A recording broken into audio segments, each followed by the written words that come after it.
Hello everyone, welcome to IIT JAM and CSIR NET channel. Myself Aastha. और आज हम एक बहुत इंपॉर्टेंट डिस्कशन करने वाले हैं जिसमें हम सीएसआईआर नेट वर्सेस गेट का डिस्कशन करेंगे।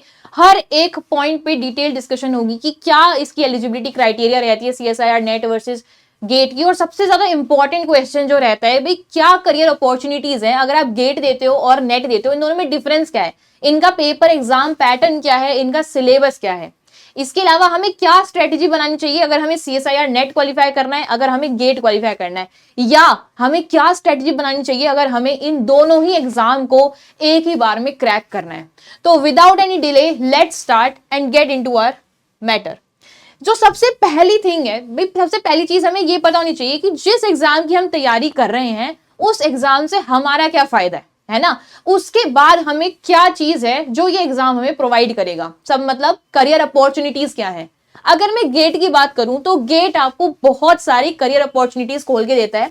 जैसे आपको हायर स्टडीज अगर करनी है, एमटेक में एडमिशंस के लिए गेट एग्जाम देना पड़ता है और उससे आपका एडमिशंस होता है टॉप आईआईटीज एनआईटीज में फॉर एमटेक परसू।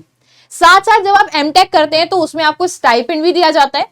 दूसरी चीज है जो मतलब जैसे किसी का गवर्नमेंट जॉब अपना ड्रीम होता है तो गेट के थ्रू आप पीएसयूज गवर्नमेंट जॉब की तरफ जाते हैं। जैसे बहुत इंपॉर्टेंट हमारे ओएनजीसी हो गया, नालको हो गया, डीआरडी हो गया, इसरो, भेल, गेल, हेल, आईयूसीएल, एनटीपीसी आप एंड व्हाट नॉट। अभी हम सेकंड स्लाइड में और आपको दिखाएंगे।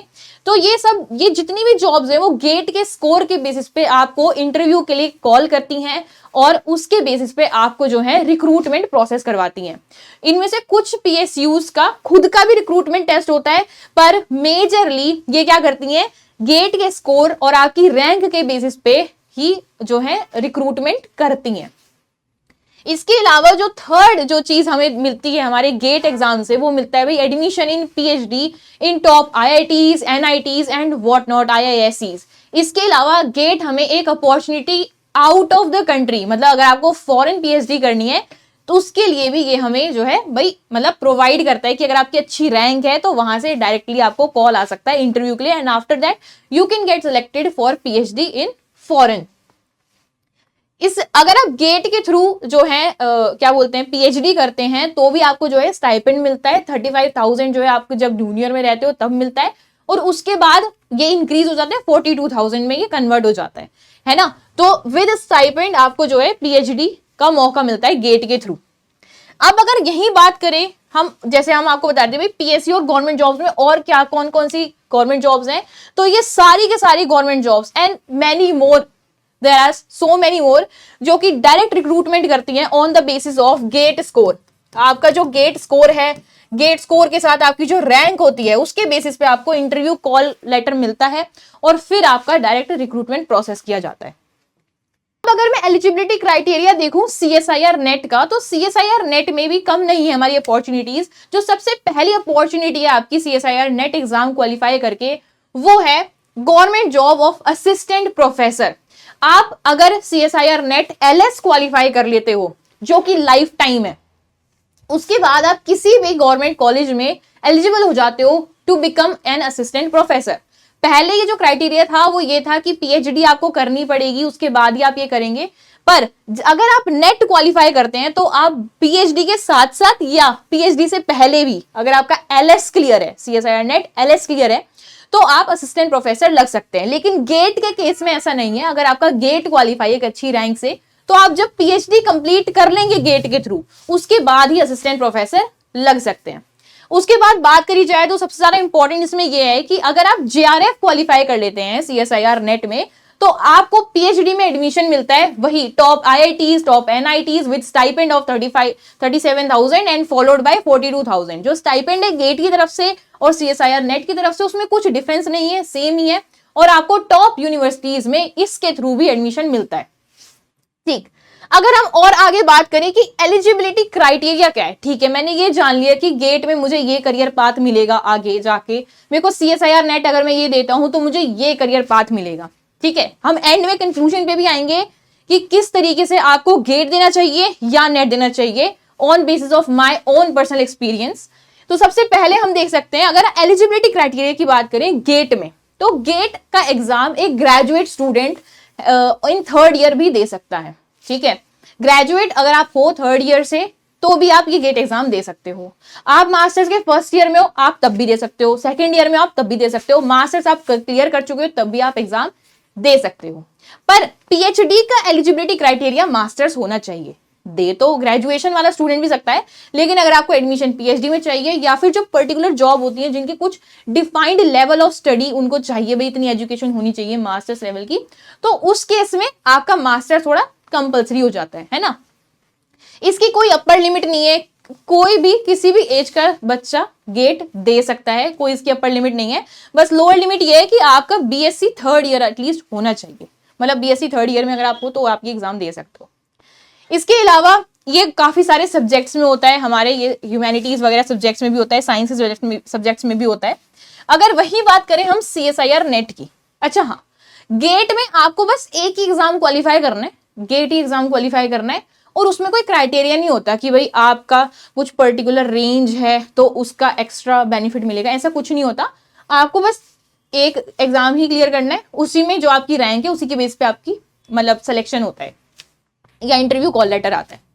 लेकिन अगर हम सीएसआईआर नेट की बात करें, पहले एलिजिबिलिटी की बात करते हैं। अगर एलिजिबिलिटी की बात करूं मैं सीएसआईआर नेट की, तो वो स्टूडेंट्स जो मास्टर्स में एडमिशन ले चुके हैं, फर्स्ट ईयर सेकेंड ईयर और मास्टर्स क्लियर कर चुके हैं, वो सभी स्टूडेंट्स सीएसआईआर नेट दे सकते हैं।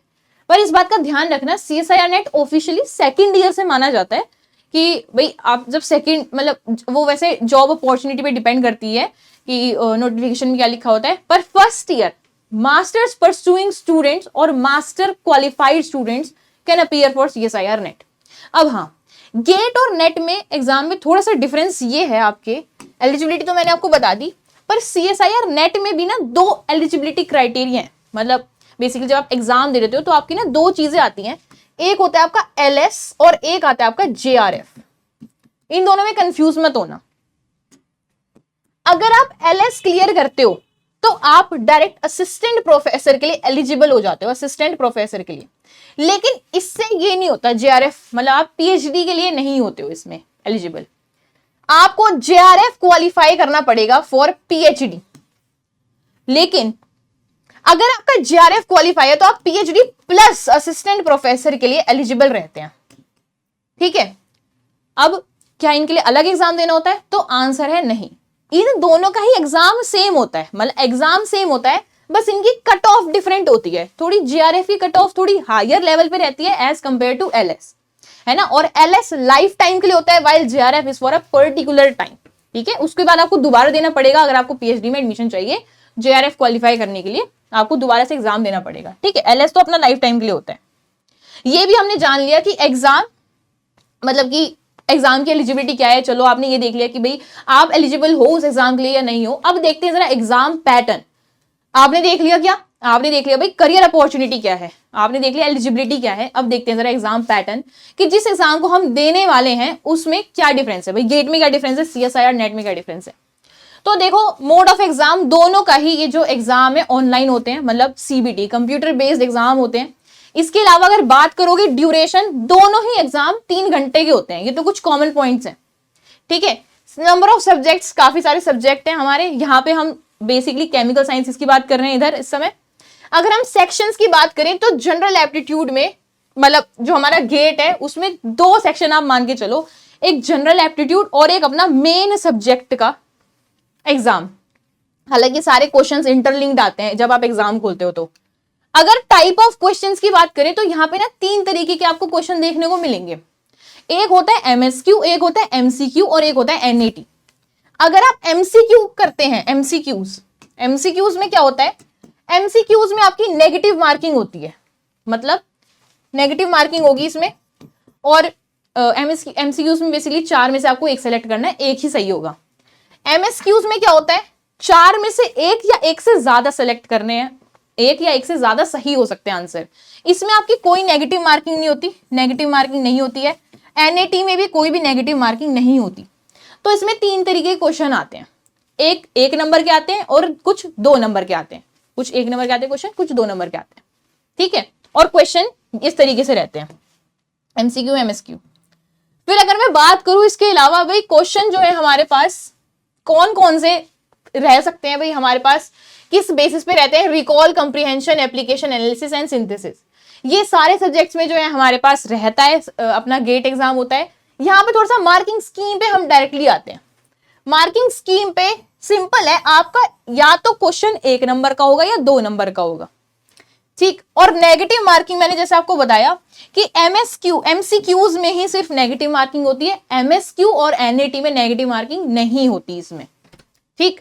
और अगर बात करी जाए तो यहाँ पे नेगेटिव मार्किंग होती है 1/3, 1 मार्क्स के में आपका 1/3 कटेगा, 2 मार्क्स में आपका 2/3 कटने वाला है, ठीक। वहीं अगर हम सीएसआईआर नेट में एग्जाम पैटर्न की बात करें तो इसमें होते हैं भाई 3 सेक्शन, होता ये भी 3 घंटे का है, 3 घंटे का ये भी एग्जाम होता है, जिसमें 3 सेक्शन में से एक सेक्शन आपका होता है पार्ट ए, और ये क्वेश्चन आते हैं आपके जनरल एप्टीट्यूड से क्वेश्चन, जैसे लॉजिकल रीजनिंग हो गई, इस तरीके से क्वेश्चन आते हैं, पूरा सेक्शन उसी को डेडिकेटेड होता है।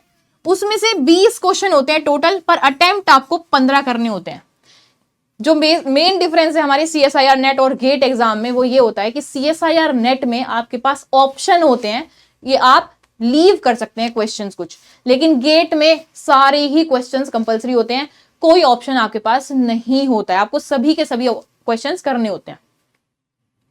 पार्ट ए आपका जनरल एप्टीट्यूड होता है, जैसे कि हमारे गेट में भी जनरल एप्टीट्यूड के क्वेश्चंस आते हैं, फिर 20 में से आपको 15 करने होते हैं, ठीक है। अगर हम पार्ट बी की बात करें, पार्ट बी और पार्ट सी आपका ये प्रॉपर सब्जेक्ट स्पेसिफिक होता है। जैसे भाई आपने कहा केमिस्ट्री, तो आपका पार्ट बी और पार्ट सी में दोनों के दोनों ही केमिस्ट्री के ही क्वेश्चंस होंगे, कोई इधर उधर के क्वेश्चंस नहीं होते, सिर्फ केमिस्ट्री के क्वेश्चन होंगे, जिसमें पार्ट बी में टोटल क्वेश्चन तो 40 होते हैं, पर आपको अटेम्प्ट 35 करने होते हैं। और पार्ट बी में क्वेश्चन होते हैं भाई 2 मार्क्स के, पार्ट ए में भी क्वेश्चन कितने होते हैं, 2 मार्क्स के होते हैं, each question carry 2 marks. Part C की अगर बात करें तो टोटल क्वेश्चन 60 है, लेकिन आपको अटेम्प्ट सिर्फ 25 करने होते हैं। तो ये बहुत बड़ा एक एज मिल जाता है सीएसआईआर नेट में कि भाई ऑप्शंस होते हैं, आई मीन ऑप्शंस तो होते ही हैं, बस साथ साथ चॉइस होती है आपके पास कि भाई ये क्वेश्चन छोड़ना है, ये क्वेश्चन करना है। तो ये एक एज है आपका सीएसआईआर नेट में, एज कंपेयर टू गेट आपको हर क्वेश्चन करना ही होता है, कंपल्सरी है उधर, मतलब आप छोड़ सकते हो बट कोई चॉइस नहीं है कि भाई ये थोड़ा आपको नहीं समझ में आ रहा तो आप छोड़ो, आपको करना ही होगा, है ना, इस तरीके से। पर पार्ट सी में ईच क्वेश्चन कैरीज 4 मार्क्स, और ये जो टोटल पेपर होता है आपका 200 मार्क्स का होता है। वहीं अगर आप गेट देखोगे तो गेट 100 मार्क्स का आपका पेपर होता है, 100 मार्क्स का, जिसमें से 15 मार्क्स आपका जनरल एप्टीट्यूड का रहता है, बाकी आपका 85 मार्क्स सब्जेक्ट स्पेसिफिक क्वेश्चंस पूछे जाते हैं, ठीक। तो ये होता है 200 मार्क्स। अगर मैं नेगेटिव मार्किंग की बात करूं तो भाई इसमें हर क्वेश्चन में नेगेटिव मार्किंग है, गेट में हर क्वेश्चन में नेगेटिव मार्किंग नहीं थी, एमसीक्यू में ही थी सिर्फ, वहां पे नेगेटिव मार्किंग, एमएसक्यू और एनएटी में नेगेटिव मार्किंग नहीं होती। लेकिन इनमें सब में आपको नेगेटिव मार्किंग दिखेगी, और वो भी कितनी, 1/4 is your negative marking, 1/4 will be your negative marking. मतलब अगर आपका ये एक क्वेश्चन गलत हुआ तो आपका 0.25 कट जाएगा, अगर आपका ये एक क्वेश्चन गलत हुआ तो आपका 1 मार्क्स कट जाएगा। तो इसमें ये एक थोड़ा अपना ड्रॉबैक है ना।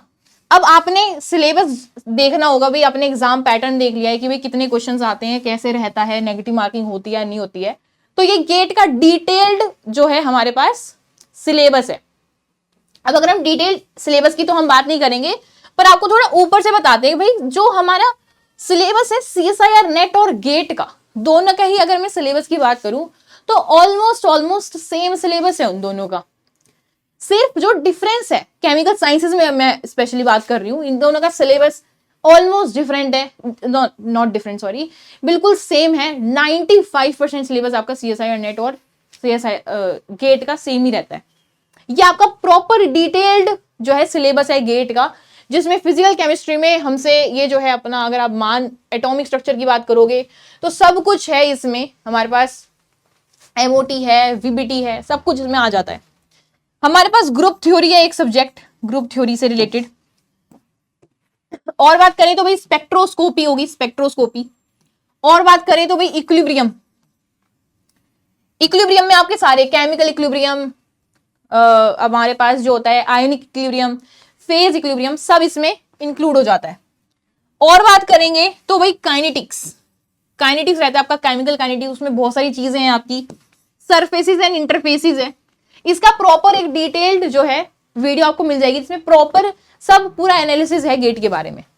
ठीक, अगर हम इनऑर्गेनिक में बात करें तो इसमें हम देख सकते हैं भाई मेन ग्रुप एलिमेंट्स हैं हमारे पास, ट्रांजिशन एलिमेंट्स हैं, ट्रांजिशन एलिमेंट्स हो गए। ट्रांजिशन एलिमेंट्स में सब कुछ आ जाता है, हमारे डी ब्लॉक आ जाते हैं, कोऑर्डिनेशन केमिस्ट्री आ जाती है उसमें। आप देख सकते हो लेंथेनॉइड्स, एक्टेनॉइड्स, मतलब एफ ब्लॉक एलिमेंट्स की जितनी भी केमिस्ट्री है वो सारी आ जाएगी। ऑर्गेनोमेटेलिक केमिस्ट्री आती है, रेडियो एक्टिविटी, भाई आपकी न्यूक्लियर केमिस्ट्री जो होती है वो सारी इंक्लूड होती है इसमें। आपकी बायो इनऑर्गेनिक केमिस्ट्री हो गई, जो आपके भाई वो होते हैं जैसे ऑक्सीजन ट्रांसपोर्ट जो होते हैं हमारे पास, है ना, हीमोग्लोबिन, मायोग्लोबिन, ये सब। आगे और बात करें तो सॉलिड स्टेट इसमें आता है, इंस्ट्रूमेंटल मेथड्स भी इसमें इंक्लूडेड हैं, जिसमें हमारी spectroscopy, mass spectrometry, spectroscopy, IR spectroscopy, UV spectroscopy, NMR spectroscopy, ये सब इसमें जो है इंक्लूडेड है। अपार्ट फ्रॉम दैट और भी चीजें हैं भाई, जैसे कि क्रोमेटोग्राफी भी इंक्लूडेड है, जिसमें जीएस, एचपीएलसी। हालांकि इससे क्वेश्चंस थोड़े से कम आते हैं, बहुत मतलब बहुत रेयर होता है कि इससे क्वेश्चन आते हैं। मेनली आपकी स्पेक्ट्रोस्कोपी काफी ज्यादा जो है इंपॉर्टेंस रखती है, क्योंकि देखो जो गेट एग्जाम है वो आपको फोकस करता है कि आपको कितनी अंडरस्टैंडिंग है सब्जेक्ट की, कंसेप्ट की। ठीक है, तो वो वैसे ही क्वेश्चन पूछता है, उन्हीं सब्जेक्ट से मेजरली क्वेश्चन पूछता है, जिसमें आपकी लॉजिकल रीजनिंग, कि आप कितना दिमाग लगा सकते हो, कितना सोच सकते हो, समझ सकते हो, वो चीज क्वेश्चन जो पूछी जाती है। वहीं अगर मैं बात करूं ऑर्गेनिक केमिस्ट्री की, तो आपकी स्टीरियो केमिस्ट्री हो गई है, रिएक्शन मैकेनिज्म, नेम रिएक्शंस, आपकी ऑर्गेनिक सिंथेसिस हो गई, आपकी बहुत सारी हो गई हैं, है ना, ये सब कुछ। ये तो बहुत ज्यादा डिटेल्ड जो है हमारे को सिलेबस उन्होंने प्रॉपर जो है साइट पे दिया हुआ है। पेरीसाइक्लिक रिएक्शंस हो जाती है हमारी, हेट्रोसाइक्लिक कंपाउंड्स है, बायोमोलिक्यूल्स है, एक्सपेरिमेंटल टेक्निकल्स हैं, टेक्निक्स, ये क्या होगी अपनी, ये होगी एचपीएलसी होगी, जीसी होगी, वही चीज इसमें आईआर, एनएमआर, है ना। तो सिलेबस बहुत, मतलब ऐसा नहीं कि छोटा है गेट का सिलेबस, गेट का सिलेबस बहुत वास्ट है। और अगर आप सिलेबस ऑफिशियल देखोगे, जैसे मैंने आपको दिखा रही हूँ ऑफिशियल साइट से ही है लिया हुआ, तो आप देखोगे भाई बहुत डिटेल में उन्होंने दे रखा है कि भाई इस चीज में आपको ये चीजें देखनी है ना। तो काफी ज्यादा स्पेसिफिक चीजें हैं, और उसमें वही उनका वही फोकस रहता है कि आप ना फोकस करो कि आपकी अंडरस्टैंडिंग कितनी है, मेन उसका वो फोकस है। अगर मैं वही बात करूं CSIR नेट की, तो मैं आपको पहले ही बता रही हूं, केमिकल साइंसेज में अगर आप केमिकल साइंसेज देखोगे, मतलब केमिस्ट्री में, तो आपका CSIR नेट और गेट का सिलेबस में ज्यादा डिफरेंस नहीं होता। ज्यादा क्या, मैं तो कहूंगी बिल्कुल ऑलमोस्ट नेग्लिजिबल ही डिफरेंस है। इन्होंने बस ये चीजें ना, जैसे गेट के सिलेबस में जो ऑफिशियल साइट है उसमें बहुत एक्सप्लेन, इलैबोरेट करके दे रखी है कि भाई मेरे को पर्टिकुलरली इसमें क्या देखना है, जैसे स्ट्रक्चर एंड बॉन्डिंग होगी होमो एंड हेट्रोन्यूक्लियर मॉलिक्यूल्स में इंक्लूडिंग। अच्छा, ये तो इनऑर्गेनिक का हो गया हमारा। वही अगर हम क्वांटम में जाएंगे, तो उन्होंने बस ऐसे लिख रखा है क्वांटम मैकेनिक्स की रिएक्शंस।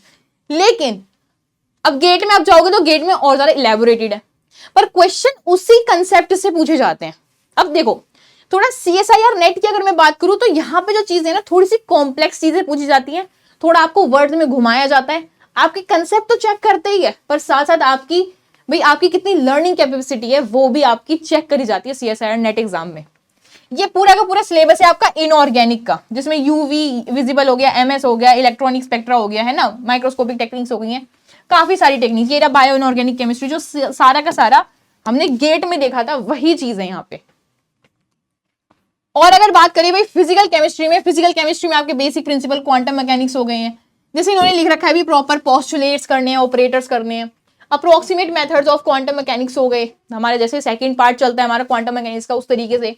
एटॉमिक स्ट्रक्चर स्पेक्ट्रोस्कोपी हो गई, केमिकल बॉन्डिंग हो गई है हमारे पास, केमिकल एप्लीकेशंस हो गई हैं, एप्लीकेशंस ऑफ ग्रुप थ्योरी आ चुका है यहाँ पे।